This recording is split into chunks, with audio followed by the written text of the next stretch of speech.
പ്രിയപ്പെട്ടവരെ, ഞാൻ Justin George from Gallant AS academy. ഒത്തിരി പേരുടെ ഒരു സംശയമാണ്,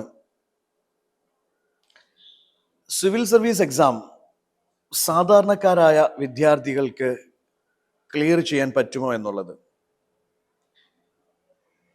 നമ്മുടെ സമൂഹത്തിലെ ഒരു കാഴ്ചപ്പാട് എന്ന് പറയുന്നത് വളരെ ജീനിയസ് ആയിട്ടുള്ള, അല്ലെങ്കിൽ സ്കൂൾ ലെവൽ തൊട്ട് കോളേജസിലൊക്കെ ഏറ്റവും നന്നായിട്ട് അക്കാദമിക്സിൽ പെർഫോം ചെയ്തിട്ടുള്ളവർക്ക് വേണ്ടിയിട്ടുള്ളതാണ് സിവിൽ സർവീസ് എക്സാമിനേഷൻ. അല്ലെങ്കിൽ അങ്ങനെയുള്ളവർക്ക് സിവിൽ സർവീസ് എക്സാം ക്രാക്ക് ചെയ്യാൻ പറ്റൂ എന്നൊരു മിഥ്യാധാരണ, ഒരു തെറ്റിദ്ധാരണ ഇന്നും നമ്മുടെ 2025 നമ്മുടെ സൊസൈറ്റിയിൽ ഉണ്ട് എന്നുള്ളതാണ് യാഥാർത്ഥ്യം. നമ്മൾ മനസ്സിലാക്കേണ്ട ഒരു കാര്യം എന്താണെന്ന് വെച്ച് കഴിഞ്ഞാൽ, സ്കൂൾ അല്ലെങ്കിൽ കോളേജിൽ നിങ്ങൾ നേടിയ മാർക്സോ ഗ്രേഡ്സോ അല്ലെങ്കിൽ നിങ്ങളുടെ ഗോൾഡ് മെഡലോ ഒന്നുമല്ല ഈ എക്സാം ക്രാക്ക് ചെയ്യാനുള്ള ഒരു ക്രൈറ്റീരിയ എന്ന് പറയുന്നത്. ഞാൻ ഈ പറയുന്നത് നിങ്ങൾക്ക് വിശ്വാസം ആകുന്നില്ലെങ്കിൽ, ഈ കഴിഞ്ഞ ഒരു 5-10 വർഷത്തെ സിവിൽ സർവീസ് ടോപ്പേഴ്സിന്റെ സക്സസ് ജേർണീസ് നിങ്ങളൊന്ന് കാണുക. അവരുടെ യൂട്യൂബിലും അല്ലെങ്കിൽ ഗൂഗിളിലൊക്കെ സെർച്ച് ചെയ്ത് കഴിഞ്ഞാൽ അവരുടെ ടെസ്റ്റിമോണിയൽസും അവരുടെ ഇന്റർവ്യൂസും ഒക്കെ നിങ്ങൾക്ക് കാണാൻ പറ്റും. എല്ലാ വർഷവും സിവിൽ സർവീസ് എക്സാം എഴുതി പാസ്സാവുന്ന മെജോറിറ്റി സ്റ്റുഡൻസും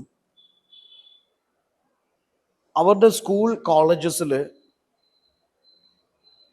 ടോപ്പ് പെർഫോമേഴ്സ് ആയിരുന്നില്ല എന്നുള്ളതാണ് യാഥാർത്ഥ്യം. എത്രയോ പേര് സ്കൂളിലും കോളേജിലും നിങ്ങളെപ്പോലെ നമ്മളെപ്പോലെയൊക്കെ സാധാരണ വിദ്യാർത്ഥികളായിരുന്നു.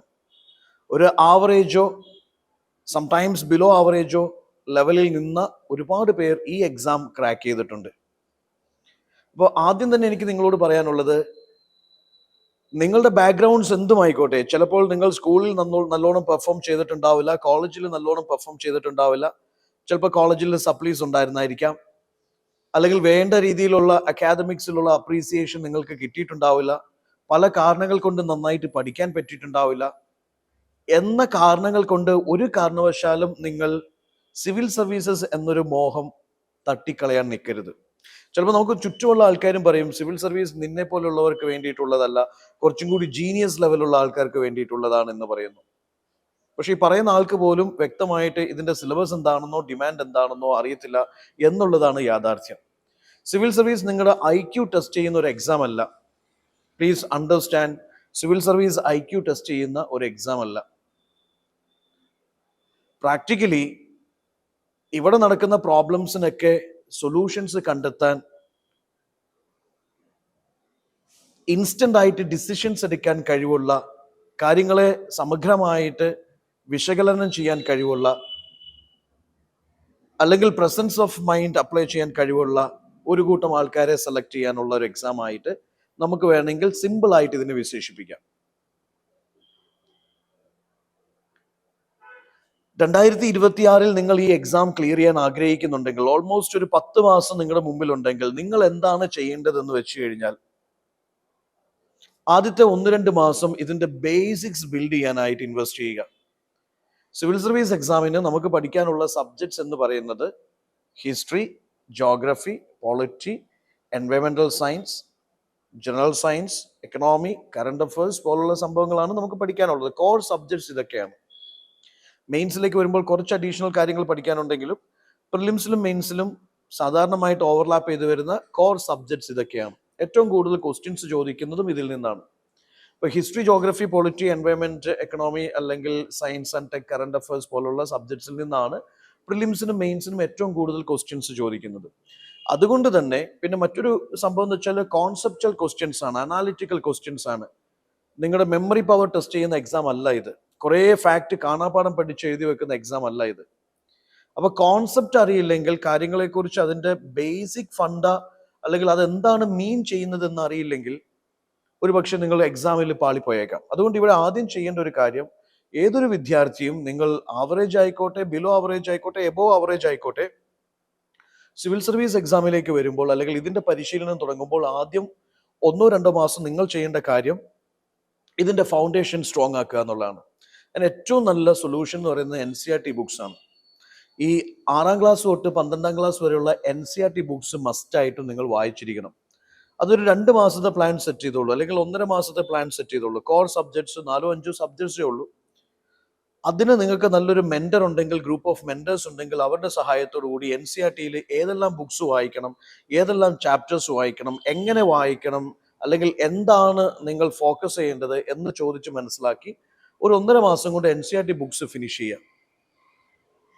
അതിൽ നിന്ന് ഏറ്റവും കോർ ആയിട്ടുള്ള, ഇപ്പോൾ for example Indus valley civilisation പഠിക്കുമ്പോൾ ഏറ്റവും കോർ ആയിട്ട് എന്താണോ മനസ്സിലാക്കേണ്ടത് അതൊരു ഒരു ഒരു നോട്ട് നിങ്ങൾ മെയിൻറ്റെയിൻ ചെയ്യുക. ബുള്ളറ്റ് പോയിന്റ്സ് ആയിട്ട് ആ കോർ പോയിന്റ്സ് ഒന്ന് എഴുതിയിട്ടേക്കുക.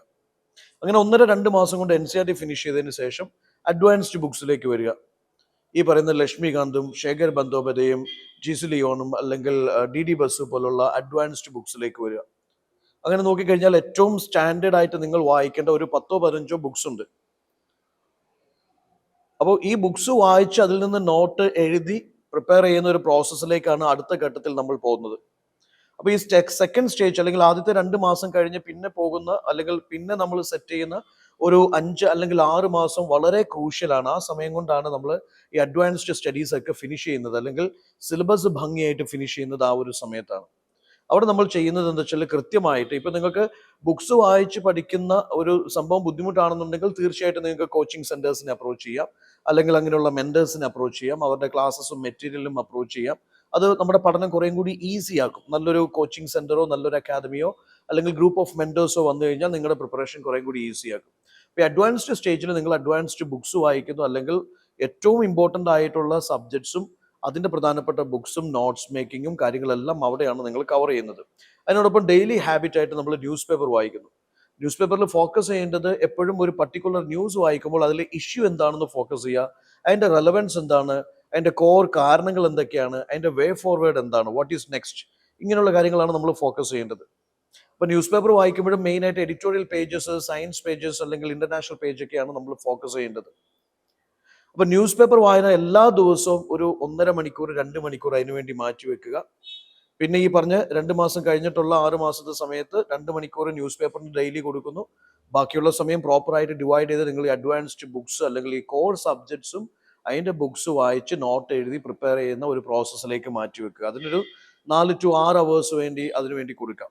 ഇനി അങ്ങനത്തെ ഒരു പ്രോസസ്സ് നിങ്ങൾക്ക് ഡിഫിക്കൽട്ടാണ്, നിങ്ങളെ കൊണ്ട് ഒറ്റയ്ക്ക് ആവുന്നില്ല എന്നുണ്ടെങ്കിൽ നല്ലൊരു കോച്ചിങ് സെന്റർ അല്ലെങ്കിൽ നല്ലൊരു അക്കാദമിയിൽ നിങ്ങൾക്ക് അതിന്റെ ട്രെയിനിങ് എടുക്കാം. അപ്പൊ ഈ 6 മാസം കൊണ്ടാണ് നമ്മൾ നമ്മുടെ ഒരു സൈഡിൽ ജി എസിന്റെ പോർഷൻസ് കവർ ചെയ്യുന്നു, ഓപ്ഷണൽ സബ്ജക്ട് ഏതാണോ ചൂസ് ചെയ്തത് അത് കവർ ചെയ്യുന്നു, ന്യൂസ് പേപ്പർ വായിക്കുന്നു. ഇത് കഴിഞ്ഞിട്ടുള്ള ഒരു സമയം നമ്മൾ എന്തിലേക്ക് പോകുന്നു എന്ന് വെച്ച് കഴിഞ്ഞാൽ ഈ പറഞ്ഞ സോക്കോൾഡ് പ്രാക്ടീസ് സീരീസിലേക്ക് പോകുന്നു.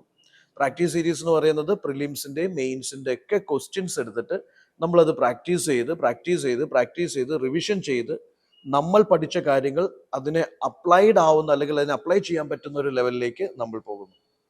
അപ്പോൾ പ്രിപ്പറേഷൻ ഒരിക്കലും ഒഴിവാക്കാൻ പറ്റാത്തൊരു സംഭവം ഈ പറയുന്ന പ്രാക്ടീസ് സീരീസ് തന്നെയാണ്. അത് പ്രിലിംസ് ആയിക്കോട്ടെ മെയിൻസ് ആയിക്കോട്ടെ. മെയിൻസിനൊക്കെ ഒബ്വിയസ്ലി കണ്ടന്റ് പഠിച്ചു കഴിഞ്ഞാൽ അടുത്ത സ്റ്റേജ് എന്ന് പറയുന്നത് ആൻസർ പ്രാക്ടീസ് ചെയ്യുക എന്നുള്ളതാണ്. അപ്പോൾ ഈ മെയ്ക്ക് മുന്നോടിയായിട്ട് നമ്മൾ എന്ത് ചെയ്യുന്നു, പ്രിലിംസിന്റെ മെയിൻസിന്റെ സിലബസ് തീർത്ത് പ്രിലിംസിന്റെ ടെസ്റ്റുകൾ പ്രാക്ടീസ് ചെയ്യുന്നു, പ്രീവിയസ് ഇയർ ക്വസ്റ്റ്യൻസും മോക്ക് ടെസ്റ്റുകളും പ്രാക്ടീസ് ചെയ്യുന്നു. അതിനോടൊപ്പം മെയിൻസിന്റെ ആൻസേഴ്സ് എഴുതി അതിലും നമ്മൾ തെളിയുക എന്നുള്ളത് അത്യാവശ്യമാണ്. കാരണം ഒരു 10 മാർക്കിന്റെ ക്വസ്റ്റ്യൻ കിട്ടിക്കഴിഞ്ഞാൽ 150 വേർഡ്സ് നമുക്ക് ഒരു 6.5 മിനിറ്റിൽ എഴുതി തീർക്കാൻ പറ്റണം. വളരെ സ്ട്രക്ചർഡ് ആയിരിക്കണം. അപ്പം ഒരു ക്വസ്റ്റ്യൻ കണ്ട് അതിന്റെ ഡിമാൻഡ് മനസ്സിലാക്കാൻ അതിനെ നല്ലോണം ബ്രെയിൻ സ്റ്റോം ചെയ്ത് നല്ല ഒരു ഇൻട്രോ ബോഡി കൺക്ലൂഷൻ സ്ട്രക്ചറിൽ അതിനെ ഈ ടൈം ബൗണ്ട് ആയിട്ട് നമ്മൾ ഫിനിഷ് ചെയ്യുക, പ്രസന്റ് ചെയ്യുക എന്നൊക്കെ ഉള്ളത് ഒരു ടാസ്ക് ആണ്. അത് ശരിക്കും നമ്മൾ ഈ പറഞ്ഞ ഒരു റെഗുലർ പ്രാക്ടീസ് എന്താ പറയുക, ഒരു എക്കോസിസ്റ്റത്തിലേക്ക് നമ്മൾ മാറുമ്പോൾ തീർച്ചയായിട്ടും നമുക്ക് അച്ചീവ് ചെയ്യാൻ പറ്റുന്നതേ ഉള്ളൂ. അപ്പോൾ ഈ പ്രോസസ്സിലൂടെ കടന്നു പോകുമ്പോഴാണ് ആദ്യത്തെ 1.5-2 മാസം കൊണ്ട് N C R T basics നമ്മൾ ബിൽഡ് ചെയ്യുന്നു. അടുത്തൊരു 6 മാസം കൊണ്ട് അല്ലെങ്കിൽ അടുത്തൊരു 5 മാസം കൊണ്ട് നമ്മൾ വെച്ചാൽ കോർ സബ്ജക്ട്സ് വളരെ ഭംഗിയായിട്ട്, അല്ലെങ്കിൽ അതിൻ്റെ അഡ്വാൻസ്ഡ് വേർഷൻ, അഡ്വാൻസ്ഡ് ബുക്സ് വളരെ ഭംഗിയായിട്ട് കവർ ചെയ്യുന്നു, നോട്ട് പ്രിപ്പയർ ചെയ്യുന്നു, പാരലായിട്ട് ഓപ്ഷണൽ പ്രിപ്പയർ ചെയ്യുന്നു, ന്യൂസ് പേപ്പർ വായിക്കുന്നു. ഇനി എൻഡ് സ്റ്റേജിലേക്ക് വരുമ്പോഴത്തേക്കും നമ്മൾ എന്താ വെച്ചാൽ അറ്റ്ലീസ്റ്റ് ഒരു മാർച്ച് ഏപ്രിൽ മെയ് മാസങ്ങളിൽ ഏറ്റവും ഭംഗിയായിട്ട് ടെസ്റ്റുകൾ എടുക്കുന്നു. അതിന് മുന്നോടിയായിട്ട് തന്നെ നിങ്ങൾക്ക് ഈ പഠിച്ചു പോകുന്നതിൻ്റെ ഒപ്പം തന്നെ ടെസ്റ്റുകൾ പ്രാക്ടീസ് ചെയ്യാം, PYQs പ്രാക്ടീസ് ചെയ്യാം, ആൻസേഴ്സ് പ്രാക്ടീസ് ചെയ്യാം. പക്ഷേ അറ്റ്ലീസ്റ്റ് മുഴുവനായിട്ട് സിലബസ് തീർത്തതിന് ശേഷമെങ്കിലും നിങ്ങൾ ഈ പറയുന്ന ഫുൾ ലെങ്ത് ടെസ്റ്റുകളും മെയിൻസിൻ്റെ ആൻസേഴ്സും മസ്റ്റായിട്ടും പ്രാക്ടീസ് ചെയ്യണം. മെയ് കഴിഞ്ഞതിന് ശേഷമുള്ള 1-2 മാസം നിങ്ങൾക്ക് മെയിൻസ് പഠിക്കാനുള്ള സമയമില്ല. ഓഗസ്റ്റിലായിരിക്കും മെയിൻസ് വരിക. ആ സമയം നിങ്ങൾ ചെയ്യേണ്ടത് എന്താണെന്ന് വെച്ചാൽ ഈ പഠിച്ച മെയിൻസിൻ്റെ പോർഷൻസ് നല്ലോണം റിവിഷൻ ചെയ്യുക, ടെസ്റ്റുകൾ എടുക്കുക, അതുപോലെ തന്നെ ഓപ്ഷണലിൻ്റെ ടെസ്റ്റുകൾ എടുക്കുക, ഫീഡ്ബാക്ക് എടുക്കുക. എന്തൊക്കെയാണോ നിങ്ങൾക്ക് റെക്ടിഫൈ ചെയ്യാനുള്ളത് അല്ലെങ്കിൽ ഫില്ല് ചെയ്യാനുള്ളത് അത് ഫില്ല് ചെയ്യാനായിട്ട് ശ്രദ്ധിക്കുക. അപ്പോൾ ഇതായിരിക്കണം നിങ്ങളുടെ ഒരു സ്ട്രാറ്റജി. ഒബ്വിയസ്ലി ഞാൻ വീണ്ടും എടുത്തു പറയുന്നു, സർവ്വസാധാരണക്കാരായിട്ടുള്ള അല്ലെങ്കിൽ നമ്മൾ സ്വയം നമ്മളെ ആവറേജോ ബിലോ ആവറേജോ എന്ന് വിശേഷിപ്പിക്കുന്നുണ്ടെങ്കിൽ പോലും നമ്മൾ മനസ്സിലാക്കുക ഈ എക്സാം എന്ന് പറയുന്നത് ആവറേജും ബിലോ ആവറേജ് ഒക്കെ ആയിട്ടുള്ള സാധാരണക്കാരായിട്ടുള്ള വിദ്യാർത്ഥികൾക്ക് വേണ്ടിയിട്ടുള്ള ഒരു എക്സാം ആണ്. UPSC ഒരിക്കലും ഒരു ക്രൈറ്റീരിയ സെറ്റ് ചെയ്തിട്ടില്ല ഈ എക്സാമിൽ ജീനിയസ് ആയിട്ടുള്ള അല്ലെങ്കിൽ സ്കൂളിൽ കോളേജിൽ നല്ല രീതിയിൽ പെർഫോം ചെയ്ത ആൾക്കാരെ മാത്രം ഇന്റർവ്യൂയിലേക്ക് എടുക്കാം എന്നൊരു ക്രൈറ്റീരിയ സെറ്റ് ചെയ്തിട്ടില്ല. നിങ്ങൾ ഈ ഒരു IAS IPS IFS ആയിട്ടുള്ള ടോപ്പേഴ്സിനെ ചെക്ക് ചെയ്താലും നിങ്ങൾക്ക് മനസ്സിലാവും അവരുടെയൊക്കെ അക്കാദമിക്സ് ഈ പറഞ്ഞതുപോലെ ഭയങ്കര ശോഭനമായിരുന്നില്ല. അപ്പൊ എല്ലാവർക്കും പറ്റും, എല്ലാവർക്കും പറ്റുന്ന, എല്ലാവരെ കൊണ്ടും സാധിക്കുന്ന ഒന്നാണ് പ്രൊവൈഡഡ് നിങ്ങൾക്ക് അതിനോടൊരു പാഷൻ വേണം, ഡെഡിക്കേഷൻ വേണം, ഹാർഡ് വർക്ക് ചെയ്യാനുള്ളൊരു മനസ്സ് വേണം, ഹാർഡ് വർക്ക് ചെയ്യണം, പിന്നെ കൃത്യമായിട്ടുള്ള ഗൈഡൻസും ഉണ്ടായിരിക്കണം. എന്തെങ്കിലും റാൻഡമായിട്ട് പ്രിപ്പയർ ചെയ്താൽ ഒരിക്കലും നമുക്കിത് അച്ചീവ് ചെയ്യാൻ പറ്റത്തില്ല. ഈ സിലബസ് ഡിമാൻഡ് ചെയ്യുന്ന, എക്സാം ഡിമാൻഡ് ചെയ്യുന്ന കാര്യങ്ങൾ കൃത്യമായിട്ട് നമ്മൾ പഠിച്ചു പോയാൽ, പ്രാക്ടീസ് ചെയ്ത് പോയി കഴിഞ്ഞാൽ വിജയം സുനിശ്ചിതമാണ്. അപ്പോൾ സിവിൽ സർവീസിനെ കുറിച്ച് ഇനി നിങ്ങൾക്ക് അല്ലെങ്കിൽ ഈ എക്സാമിനെ കുറിച്ച് ഇനി ഇങ്ങനെ എന്തെങ്കിലും തെറ്റിദ്ധാരണകൾ ഉണ്ടെങ്കിൽ അത് മൈൻഡിൽ നിന്ന് ഫ്ലഷ് ഔട്ട് ചെയ്യുക, എടുത്തു കളയുക. ആഗ്രഹമുണ്ടെങ്കിൽ നിങ്ങൾക്ക് അച്ചീവ് ചെയ്യാൻ പറ്റും എന്നതിന് ഇനിയും സംശയമുണ്ടെങ്കിൽ ഒരുപാട് സക്സസ് സ്റ്റോറീസ് യൂട്യൂബിൽ അവൈലബിൾ ആണ്, കാണുക. ആൻഡ് കൃത്യമായ ഒരു ട്രാക്കിൽ നിങ്ങൾ പ്രിപ്പയർ ചെയ്ത് തുടങ്ങുക. 10 മാസം കൊണ്ട് കൂളായിട്ട് നിങ്ങൾക്ക് ഇത് അച്ചീവ് ചെയ്യാൻ പറ്റും.